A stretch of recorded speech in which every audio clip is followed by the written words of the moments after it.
So today I was hoping to show you the process for restoring yellow cloudy headlamps, but then the weather turned and it looks like it's going to rain, so I'm not going to do it. Obviously I can't do the apply a clear coat in the rain. It makes no sense at all. You can tell how cloudy the headlamps are when compared to the fog lights below, because the fog lights don't get so much sun, so they don't go so yellow. But more on that when I do the video. That will happen in the near future. But while we're here, I'd probably like to talk about something that I touched upon in the last video, and it would be nice if I got feedback, but it's regarding the radio. Very quick recap. I have an RNEG2, or an RT6 as it's also called. It replaced an RNEG/MyWay that comes with these cars that didn't have the ability to stream music via Bluetooth. This one does. However, it's got that tiny little annoying detail where it doesn't show the track title or track artist or anything like that. Unfortunately, it cannot be upgraded in any way. The architecture of the actual radio does not allow it to exhibit that kind of information, which is very annoying because I like to listen to Spotify, the streaming service I'm subscribed to. Others are available, of course, don't forget. But it's really cool to find new music and then have the information regarding that music exhibited, listening. Oh, what's this? This is brilliant. I want to hear more of that. And you can see the artist on the screen. Now, my previous car was upgraded to an RD45 radio, and that did exhibit the artist and title. That was brilliant. And on paper, it's a lot more of a backward radio than this. It's got a monochrome screen, doesn't have navigation or anything of the sort. Yet it was better set up for listening music, in my humble opinion. Now, I know what I'm like. These small little things get on my nerves. I can have big things wrong with a car, like this piece of trim comes off at a moment's notice. And to be honest, I couldn't care less. God, that was brave of me. This piece of trim, someone broke it. That's why it comes out so easily. But I can live with that. But if I can't see the artist that I'm listening to, that really gets on my tits. So, what options do I have available? Well, let's go through them. I should point out at the very top, small disclaimer, I chose the RNEG2 because I know this radio integrates well with the steering wheel buttons. Whatever menu appears there, the steering wheel buttons will function within the context of what's there. So, for example, let's say if it's the phone menu that comes up, the buttons here, if you press these scroll wheels and everything, that will automatically go into the phone function menu. If you're in, for example, the navigation menu, then it will bring up navigation options if you press the button. That's very important. If you have a generic aftermarket radio and you have to bring up individual screens and these buttons don't work that well, I'm not too sold on that. And also I didn't have to change the binnacle. The binnacle works with this type of radio. So that's why I chose the RNEG2. I would have gone for an RD45 had I been sure that the binnacle worked, but I wasn't. And as far as I know, it doesn't. Because I really wouldn't mind going back to the RD45. It did everything that I wanted it to well. It didn't have sat-nav, and I don't need bloody sat-nav. But anyway, other alternatives. Get the NAC system or SMEG Plus. I don't know what it's called. And that's one of the things I would like for someone to clear up. So I have no idea what to call them. The NAC is something like navigation connecteur in French or something, but it's a touch screen and it looks a lot like modern Citroens. That is not a good thing. Modern Peugeots and Citroens from 2013 onwards that had touch screens, they were the worst touch screens in the world. I worked at a company with a Peugeot 208. That was the stupidest, most retarded touchscreen I've ever used.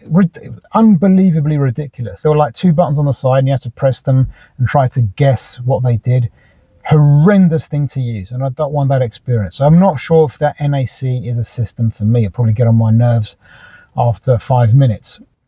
And I don't even know if it works with this car. I suppose it does, because I do know that Citroens, after 2015, something along those lines, they were equipped with those systems. In fact, they don't even have a radio down here. It was all in the screen or the head unit behind it. something along those lines. Downside of that is that they're expensive and they're touchscreens. And I'm not sure that the wiring is the same as the architecture, so to speak. The electronic architecture is the same as what I've got in this 2010 model. So I could be biting off more than I can chew, and I really don't want that. Then there's another solution, and that's Android. And I've seen lots of different Android solutions, but the actual functionality is more or less unfathomable. I found various videos.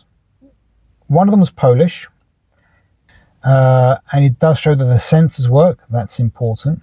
But I don't think that the model he has available in his car, the model of Android head unit, is still available. Couldn't tell. And I saw another Spanish one. Again, I'm not sure if it worked, for example, with the steering wheel buttons. I know they're mappable. That sounds good. I don't like, for example, the way that it juts out. Not too happy with that. Also, what do you do with the old radio? Does it stay? Do you connect the Android head unit to the old radio? How does that work? Do the sensors work? Do you have to have a CAN bus adapter? You probably do. You have to buy that on the side. They're very expensive, and also they're touch screens. And how durable are they? And how quick are they? I don't know. It's just stuff that I think about a lot. For example, how quick are they?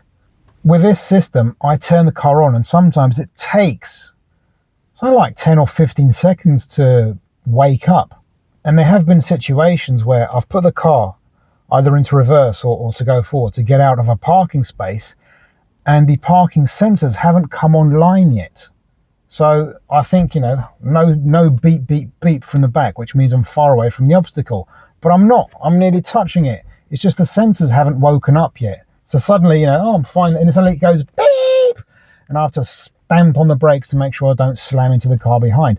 That's really annoying. That's one of the reasons why I would prefer my RD45, because it didn't have this issue. It was so basic that as soon as you turn the car on, it woke up. Is the binnacle, like my question to you, is the binnacle of a regular 2010 model with an RNEG unit, I should say, compatible with an RD45? That would be lovely to know. It would also be the cheapest option. Either that, or actually have a screen. There was something called CarThing that Spotify used to sell. Before CarThing, they had a mode on the phone. Now I'm pointing to camera because that's where I'm filming. It had sort of like a car-friendly user interface. And then they launched CarThing, which was like a mobile phone size thing with a physical button. And that was sort of like the interface to control Spotify instead of using your phone. And it was a complete flop. Hardly anyone bought it. And I think it cost something like $90 or $100. And why would you have that if you could use your phone? Spotify killed the car mode in their app, and they haven't restored it yet, which is a big fat pain in the backside. But so I'm sort of like stuck because the best solution for all of this would be to use Spotify on my phone, and we'd be hunky-dory. We wouldn't be having this conversation. But as it stands, I can't. So I began to look for CarThing, but it's just incredibly expensive, and it was only sold in America.